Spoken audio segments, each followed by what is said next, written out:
Buenos días, buenas tardes o buenas noches, dependiendo de la hora en que usted esté viendo esta entrevista. Hoy está con nosotros el abogado, historiador y poeta, podríamos decir también Gerardo Martínez Martínez de Santander, quien es la persona que hace las décimas del unicornio. Pero no vamos a hablar de las décimas. Hay un tema en especial que nos motiva y tiene que ver con la rebaja de pena, entre comillas, que le acaban de dar al asesino de la mamá y el hermano de él, que estamos hablando de Jonier Leal, quien en días pasados, por allá en el diciembre, si no me equivoco, 8 de diciembre, asesinó a la mamá y al hermano después de que, sintiéndose acorralado, confesó. Ese es el tema. Doctor Gerardo Martínez Martínez, buenos días. ¿Cómo está usted? Yo estoy bien, afortunadamente, Jorge, y de una vez aclaro que aunque soy abogado, porque no se vengan encima los colegas, fui experto en derecho penal, pero hace rato en el sistema acusatorio no lo traté, ni lo he profundizado, y como todos dicen que es muy malo, pues ¿para qué me esfuerzo? Mi vida de estudiante y los primeros años cursaron en los juzgados penales de Bucaramanga, donde fui secretario durante mucho tiempo, pero ahora no domino, ni me interesa eso que llaman ahora el sistema penal acusatorio, que por lo que quedó visto que día, tiene muy poco de justicia y mucho de negocio. Correcto, pero sí hemos visto que usted hizo un planteamiento interesante en algún grupo de WhatsApp, viendo que quedó como sorprendido con el hecho de que se hubiera hablado de una supuesta confesión de él y que eso representara una rebaja de la pena para este asesino. Y la pregunta es, ¿qué pasa? O sea, ¿cómo así que le van a dar rebaja de pena si en últimas a él le tocó confesar porque estaba acorralado? ¿Mm? He ahí la dicotomía. La justicia presenta, la fiscalía presenta el caso como un gran éxito investigativo, y efectivamente era un gran éxito, fue un gran éxito investigativo. Dirán muchos como que las pruebas eran concentradas, estaban en la dinámica de unos apartamentos, de una habitación o dos habitaciones, un baño. Bien, éxito. Pero el descontrol, el desconsuelo que se notó, y todos o muchísimos de los comentarios en esa red, y luego el día siguiente cuando trataron de concretar cuál eran los demás y qué consistían los beneficios, pues la gente se fue, como decimos en Santander, emberracando, como menos desilusionando de ver que si ya la justicia le tiene plenamente probado. ¿Por qué? Quizá ahí fue cuando más nos angustiamos mucho. El fiscal tiene que pasar a ese tono coloquial del tuteo y mira, yo y y a ofrecerle como el que está en una negociación con alguien que le está vendiendo 3 huevos, 4 papas y un sacocho, y a tratar de decirle con esa de que se te puede rebajar, que no, si ya lo tiene, pues siga siendo un fiscal inquisidor. Era lo que como que todos anhelábamos, le dijera: entonces, señor, usted tiene una oportunidad, que es la oportunidad de aceptar los cargos. Eso facilita las cosas a la justicia y en consecuencia se le pueden hacer alguna rebaja. Y punto, pero no un exceso de camaradería frente a alguien, y luego después de que el tipo llega y dice que sí, entonces viene que procesalmente no fue confesión, sino que fue una que no fue la aceptación de los cargos, sino que ahora lo que viene es el ofrecimiento de colaboración. Una cantidad de tecnicismos que para el pueblo raso, que lo único que era el asombro de lo que estaba pasando, termina siendo como que vamos a ver cómo alcahueteamos a este sinvergüenza, para que por Ajá. el hecho de haber dicho que sí, entonces ahora le vamos a salir debiendo, porque ya unos hablaban de apenas 10 años. No, se mate monstruosidad.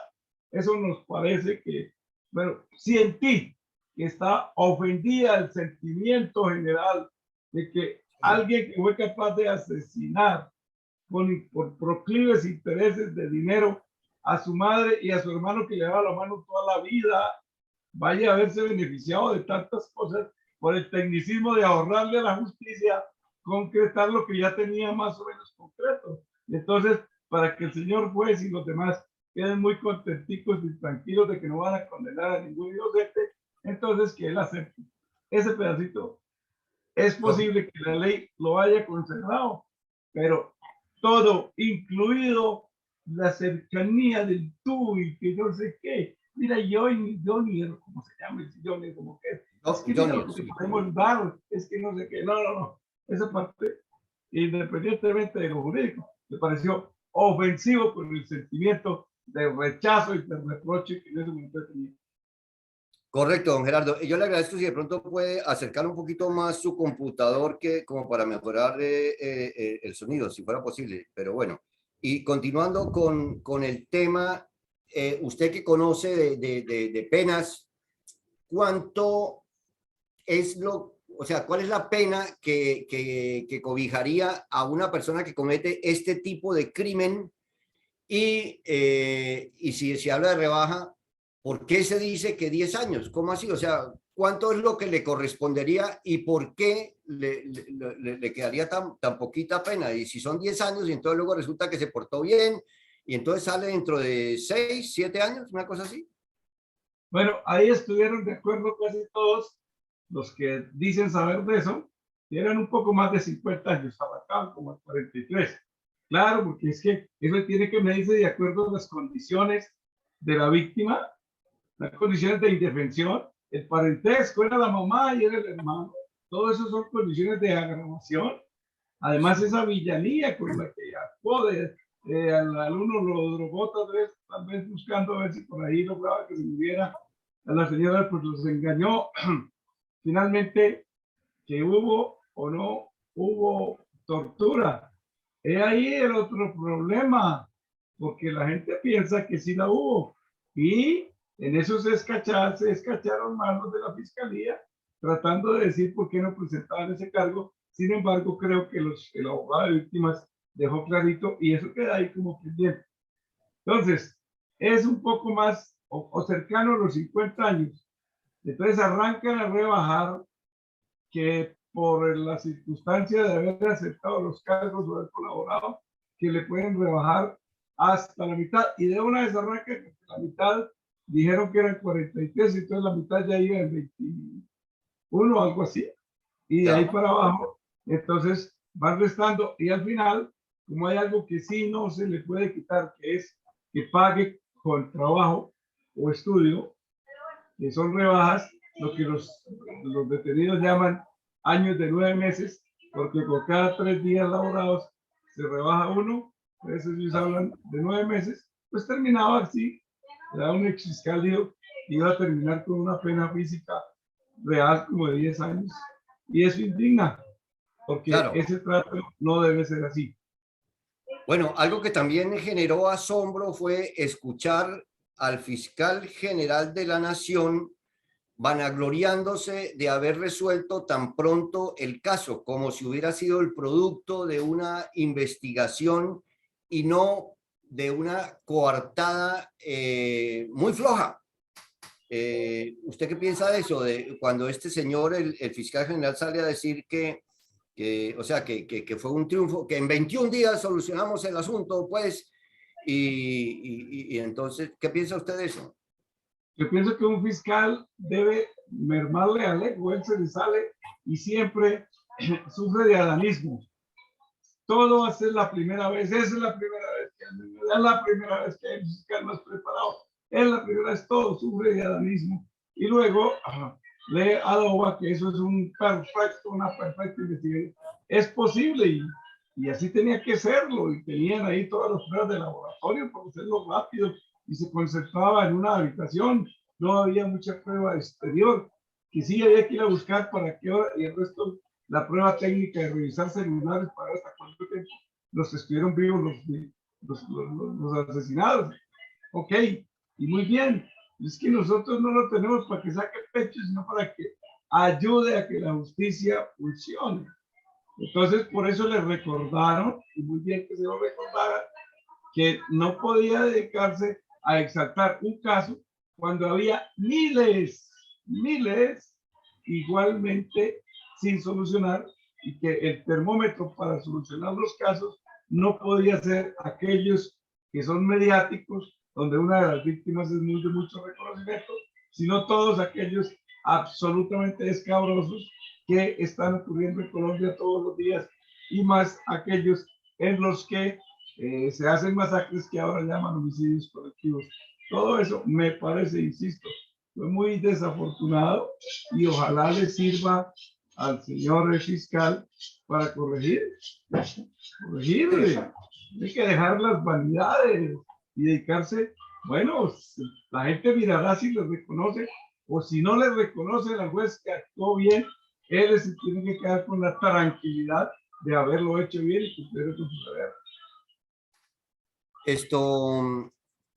Otro tema que llama la atención es que se estaba hablando en días pasados, tiene que ver con que, o sea, él iba en busca de un dinero, pero ahora se dice que debido a este asesinato ya a él no le va a corresponder ninguna parte de la herencia. ¿Usted como abogado cree que a pesar de haberla, o sea, habiéndola asesinado, entonces sí ya queda en condición de indignidad y ya no puede tener parte de esa herencia fabulosa que tenía el hermano? Soy de esa opinión, comparto con los abogados civilistas que la expusieron. Efectivamente, esa causal de indignidad, esa causal está prevista y está debidamente probada. Sí, ya nadie duda que así fue, y entonces hará que pierda él. Claro, esa vocación sucesoral la pierde él, pero a mi juicio no la pierden sus hijos, porque ellos entran a representarlo, así el sinvergüenza todavía no se haya muerto. ¿Hablando de los hijos de Jonier? Sí, porque el doctor es de la Santa Madre Iglesia, claro. Ajá. Bueno, Ya. ahí entraría, y el otro hermano que aunque esté preso, pues nada tuvo que ver, Sí. él podrá, el medio hermano, que para efectos sucesorales eso no hay de medio Sí. hermano, ni que una total, no, son descendientes, y él hereda porque como hay fenómeno de comurientes, entonces, claro, los bienes estaban en cabeza del, del hijo.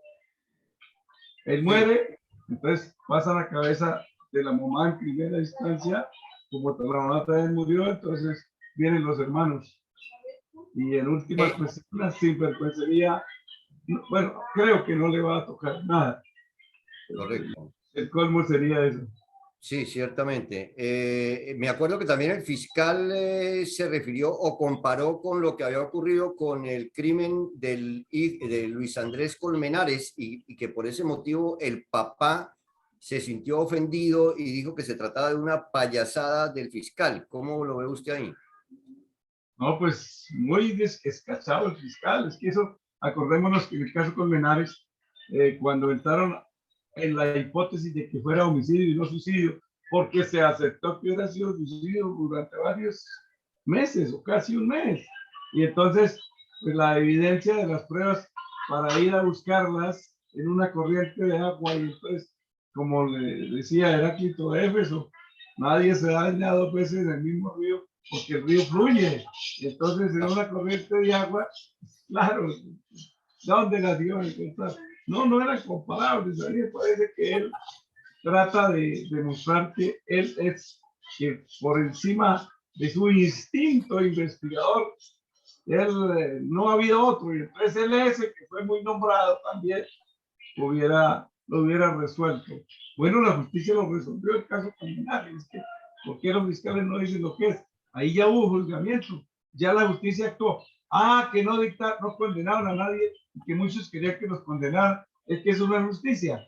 Justicia es cuando se juzga y se concluye y se absuelve o se condena. Hubo absolución, luego es un caso terminado, así este fiscal creía que lo iba a resolver y él creía que resolverlo era condenar. Correcto. Una última pregunta ya generalizando en el terreno de lo que es impartir justicia y de lo que está ocurriendo en Colombia en términos de impunidad y en términos de castigo. ¿Usted qué conoce de esto de los que son acusados y los que son condenados en comparación con los que salen libres o con los crímenes que quedan impunes? No, pues es que eso no, yo no me copo el tema de que la justicia, para que sea eficiente, toca que haya estadísticas de condena. No, administrar justicia es llegar al menos a la verdad procesal, ¿sí? E impartir el recto dictamen, el recto juicio. Claro que hay impunidad, eso sí, en el sentido de que hay ineficiencia que no permite que se puedan juzgar porque nunca ni siquiera capturan a los responsables. Capturarlo no es que si no está en la clase no hay justicia, no, pero que los identifiquen y puedan vincularlos a los procesos para luego hacer el juzgamiento. Pues claro, las estadísticas son, la gente piensa que solo hay justicia cuando condenan. No estoy de acuerdo con eso. Hay justicia cuando hay un juzgamiento absolutamente tranquilo, objetivo, ante un juez con plenas garantías y se toma decisión en uno o en otro sentido. Porque como decían los centenaristas, es peor condenar a un inocente, es preferible absolver a un culpable. Como nos quedamos en una justicia llena de ritos, de ritualidades, de formalismos, de toda esa cositería que vimos por estos días, pues entonces lo que más procede es que todo el juzgamiento termina interrumpido por el vencimiento de términos. Tenemos una justicia de vencimiento de términos y el mejor abogado se volvió don vencimiento de términos, cosa que es lamentable en un país donde digan que tenemos justicia y a qué costo. Correcto. Bueno, creo que nos brinda suficiente claridad en torno al tema que hemos tratado. Le agradecemos su presencia a don Gerardo en esta charla y quedamos atentos a sus divertidas décimas en el unicornio. Muchas gracias por su tiempo, querido doctor Gerardo Martínez. Bueno, gracias a usted, Borrito, que fue el tema de la semana, un tema triste que no ameritó hacerle décimas picantes porque era de dolor.